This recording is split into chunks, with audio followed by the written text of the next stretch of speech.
자, 수업 시작했습니다. 안녕하십니까? 네. 자, 반갑습니다, 여러분들. 네, 새해 복 많이 받으시고요. 그죠? 네. 자, 우리 동영상 들으신 분들도 새해 복 많이 받으세요. 네. 자, 우리 여기 계신 분들도 새해 복 많이 받으시고, 올해 꼭 합격하시길 바라겠습니다. 아시겠나요? 네. 자, 오늘부터 해서 여러분들 부동산 세법을 같이 진행해 나갈 저는 임기원이라고 합니다. 앞으로 1년 동안 잘 부탁드리고, 자, 올 초부터 저는 좀 애군이 좀 있었어요. 네, 그래서 액땜을 좀 하고 오는 바람에 너무 정신이 없이 지금 왔네요. 네, 그래서 딱 12월 31일 저녁에 아프기 시작해가지고 12월 30일 날 아팠구나. 예. 그래서 병원에 좀 입원을 해서 수술을 좀 하고 간단한 좀 수술을 좀 했어요. 하고 뭐라고는 말씀 못 드리겠고 그래가지고 지금 지난주에 급하게 좀 퇴원을 해서 지금 이번 주에 오늘 지금 수업 지금 나온 건데, 자, 수업하는 데는 지장 없습니다. 걱정하지 마십시오. 아시겠나요? 그래서 올해 이제 저는 액땜 다 했다라고 생각하니까 여러분들한테 좋은 기운 다 나눠드리도록 할게요. 아시겠나요? 잘 따라와 주시길 부탁드릴게요. 자, 지금부터 해서 여러분들 세법을 진행을 해 나갈 건데, 자, 수업 진도표는 받아보셨죠? 네. 자, 이번 1, 2월 달은 여러분들 진도표 보시면은 아시겠지만, 자, 총 우리가 수업은 8주 수업 과정으로 진행을 하는데, 중간에 설 연휴가 끼어서 7주 수업으로 해서 수업을 진행을 좀 해 나가도록 할게요. 아시겠나요? 물론 진도는 그대로 다 나가는데 수업 시간을 조금씩 늘려서 진도는 맞추도록 할게요. 아시겠어요? 그러니까 걱정하지 마시고 일단 수업 진도표대로 가는데, 하다가 여러분들 상태를 좀 봐서 여러분들이 잘 따라오면 쭉 진행대로 나가는 건데, 만약에 조금 이해가 좀 부족한 것 같다, 제가 판단했을 때, 그러면 수업 내용을 좀 줄인다고 하더라도 그 내용에 대해서 조금 더 집중적으로 정의를 좀 하는 식으로 해서, 이번 1, 2월 과정은 여러분들이 세법을 어느 정도 공부를 한다라는 과정보다는 세법에 친숙해지는 과정으로서 여러분들 진행을 좀 하도록 하겠습니다. 아시겠나요? 네, 그렇게 준비를 좀 할게요. 자, 그러면 일단 수업 들어가기 전에 여러분들 몇 가지 좀 당부 말씀을 좀 드리도록 하겠습니다. 자, 세법이라는 과목이 무슨 과목인지는 아시겠죠? 네, 세금을 배우는 과목이에요. 우리 몇 차 과목이에요? 2차 과목이죠? 몇 문제 출제돼요? 16문제 출제돼요. 그래서 여러분들께서 배우시는 총 6과목 중에서는 가장 비중이 낮은 과목입니다.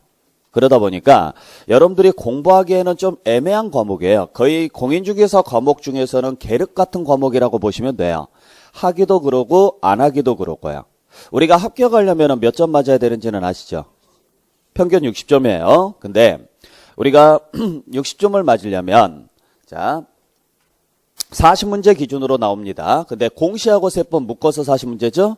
공시가 24문제가 출제가 되고 세법이 16문제 출제돼요. 근데 40문제 기준으로 해서 60점을 맞으려면 몇 개 맞으셔야 돼요? 24개. 4, 6에 24잖아요.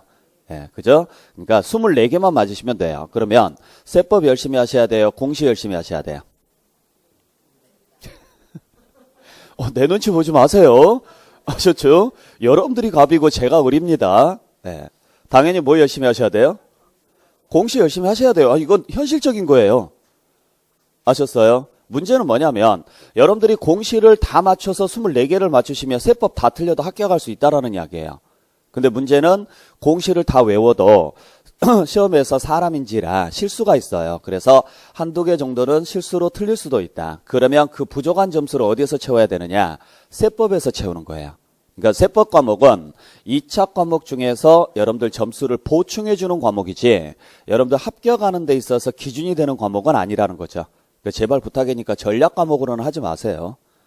도움은 안 돼요. 아셨어요? 물론 제가 가르치는 과목이니까 여러분들 열심히 해주세요. 전략 과목으로 해주세요. 이런 말 하고는 싶지만 여러분들 입장에서 바라봐야죠. 여러분들은 이 학원에 왜 나오셨는데요? 그래요. 합격하려고 나오신 거지 공부하려고 나오신 게 아니에요. 그러니까 합격하려면 내가 어떻게 공부를 해서 어떤 식으로 합격할 것인가, 합격의 전략을 세우시는 게 중요한 거지 어떻게 공부를 할 것인가는 나중 문제예요. 그러면 내가 여기에서 몇 문제 맞추고 여기에서 몇 문제 맞추고 여기에서 몇 문제를 맞춰서 60점을 맞출 것인가를 60점을 맞출 것인가를 계획을 잡으셔야 되는 거예요. 아시겠어요? 그러다 보니까 공시하고 세법을 딱 놓고 보게 되면 당연히 비중은 공시 쪽이 더 큽니다. 문항수가 많이 나오는 걸 열심히 하시는 게 당연한 거잖아요. 대신 세법은 딱히 시간 내서 공부하기에는 좀 애매하니까 세법 다 맞아봤자 의미 없어요. 애매하니까 수업 시간에 최대한 집중을 해주세요. 아시겠어요? 그리고 다음 시간에 오실 때 지금은 1, 2월 달이니까 1, 2월 달 동안은 그 다음 시간에 오실 때 그 전 시간에 배웠었던 내용을 1시간 정도 복습을 좀 해가지고 오시길 부탁드립니다. 나중에 3월 달부터는 여러분들이 뭘 하셔야 되느냐, 한 텀을 돌았으니까 이제는 예습을 해가지고 오셔야 돼요. 그날 배울 내용을. 근데 이제는 1, 2월 달은 처음 듣는 분도 계시고 뭐 기존에 들었던 분도 계시겠지만 처음 들으신 분들이 계시니까 그 전 시간에 배웠던 내용을 복습을 해가지고 오시면 돼요. 아셨죠? 네, 그렇게 해서 여러분들 좀 준비를 좀 해주시길 부탁드리고, 그래서 딱히 시간 내서 공부한다기보다는 수업 시간에 빠지지 말고요. 집중을 해서 최대한 많은 걸 얻어가려고 노력을 좀 해주시길 부탁드릴게요. 자, 두 번째는 세법은 암기 과목이 아닌 이해 과목입니다. 아시겠죠? 자, 법률이라는 것은 여러분들 잘 아시다시피 법이 어려운 이유가 뭔지 아세요? 법이 왜 어려워요? 법은 짜증나거든요. 공부하다 보면 짜증나요. 짜증나는 이유가 있어요. 왜 그럴까요? 그렇죠? 읽을 줄은 알아요. 근데 뭔 소린지는 몰라요. 차라리 처음부터 읽을 줄 모르면 그냥 쳐다도 안 봅니다. 근데 한글로 적혀 있기 때문에 읽을 수는 있죠. 근데 뭔 소린지를 몰라요. 그러다 보니까 문제를 푼다고 하더라도 얘가 뭔 소리를 하고 있는지, 얘가 지금 질문을 하고 있는 게 뭔지 이걸 전혀 이해를 못해요. 자, 여러분들이 교재를 충분하게 배웠습니다. 문제를 풀면 풀릴까요? 안 풀릴까요? 절대 안 풀려요. 그래서 나중에 가면 무슨 생각이 드느냐면 자괴감이 들어요. 나는 충분히 배웠다라고 생각을 하는데 왜 문제가 안 풀릴까? 이유는 딱 하나예요. 얘가 물어보고 있는 게 뭔지를 모른다라는 거예요. 질문의 의도가 뭔지. 우리가 대화를 하다 보면 그렇죠. 이 사람이 뭔가 말을 엄청나게 많이 해. 한 2시간, 3시간을 하는데 가만히 듣다 보면 포인트가 뭔지를 전혀 모르겠어요. 이 사람이 하고 싶은 이야기가 지 이야기인지 내 이야기인지 사회 이야기인지 정치 이야기인지 이걸 전혀 알 수가 없는 상황일 때가 있어요. 막 두서없이 이야기를 하다 보면 얘가 무슨 이야기를 하는지 전혀 모를 때가 있죠. 그래서 나중에 집에 갈 때 딱 생각해 보면 오늘 얘랑 한 이야기가 뭔지 하나도 생각이 안 날 때가 있어요. 그게 시험 문제예요. 진짜 그래요. 분명히 배우긴 배웠고 내가 아는 내용이긴 한데 문제를 딱 봤더니 얘가 도대체 뭔 소리를 하고 있는지 전혀 몰라요. 그게 뭐냐면 단순히 암기를 하니까 모르는 거예요. 자, 우리가 문제를 푸는 게 여러분들 아까도 말씀드렸다시피 여러분들은 이 학원에 나오는 목적이 합격을 하기 위해서 나오신 거지 공부를 하기 위해서 나오신 게 아니에요. 그러려면 합격을 하려면 뭘 해야 돼요? 문제를 잘 풀어야 돼요. 문제를.